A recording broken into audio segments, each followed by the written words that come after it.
බුදු හිමියන් වඩිනවා.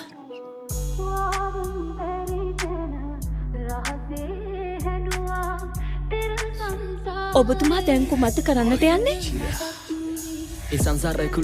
සිරිපතුල්වල මඩ තැවරෙන්නට නොදී මා බුදුහිමියන් මේ මඩගොහරුවෙන් එගොඩ කරනවා. ඒත් උන්වහන්සේට පූජා කරන්නට මලක්වත් මා ළඟ නැහැ.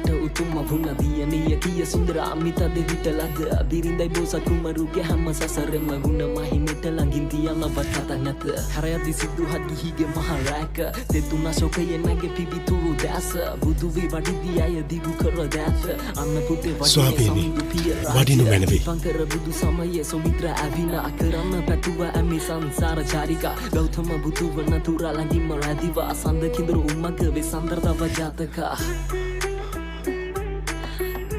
ඔබ වහන්සේගේ ශ්‍රී පායුක්මයට මම සේතුවක් වෙම්වා.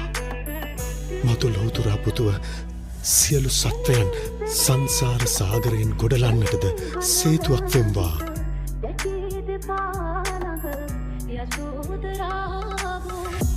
මහණෙනි, මට ජීවිතය පුදාහුත් මේ ධ්‍යානලාභී තපස්සී පුරුෂයා දස පාරමිතා පුරා සාරා සංඛ්‍ය කල්පලක්ෂයකින් මතු ගෞතම නම් බුදු වන්නේය. යශෝදරා නම් කුමරිය අගමෙහෙසොන් වෙයි. ඒ යශෝදරා මම වෙම්වා. ඒ රාහුල මාතාව මම වෙම්වා. පාරමිතා පූර්ණයට අනුබල දෙමින් බුද්ධත්වයේ දක්වා ආත්මයක් ආත්මයක් පාසා සංසාරය ඇවිද යන්නට විවරණ ලබම්වා. පින්වතිය, ඔබගේ ප්‍රාර්ථනයද ඉෂ්ට සිද්ධ වන්නේය.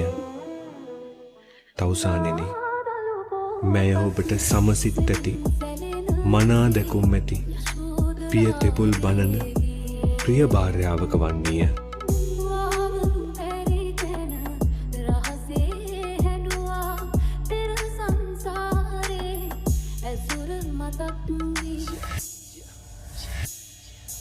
මම ඔබ සමග සංසාරයේ සැරිසරන්නම්.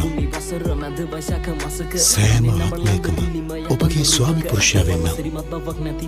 ඒත් මම බුද්ධත්වය ප්‍රාර්ථනා කරන තැනැත්තෙක්.